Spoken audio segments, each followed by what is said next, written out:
According to a UN rapporteur, according to the US State Department, according to Amnesty International, according to Human Rights Watch, according to plenty of journalists, and many others, are believed to have detained maybe 1 million people or more, mainly from the Uyghur Muslim ethnic minority, in re-education camps. 1 million people, Charles. Okay. 1 million. Okay. It's certainly not grabbing headlines in China. Isn't that because you don't have a free press in China, so you can't have headlines about the Uyghurs? No, it's because there are 55 national minorities in China.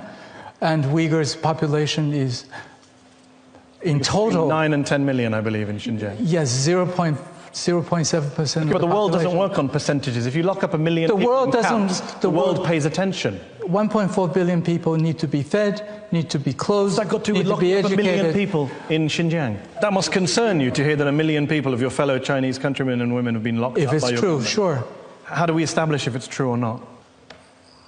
Why don't you let people in to check and count? Then we'll know for sure. I think people have visited. No, they've been on kind of supervised trips with Chinese monitors to select camps where they haven't been able to see everything. In fact, Reuters went on a trip last year. They were taken around, they were allowed to meet some people, and the people sang, "If you're happy and you know it, clap your hands."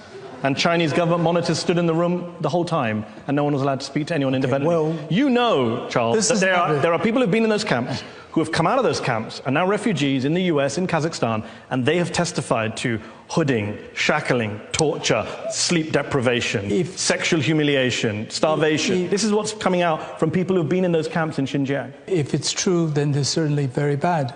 This is not my area of expertise, and I'm not involved in the politics, and I've never been to Xinjiang. I'm more concerned about the economic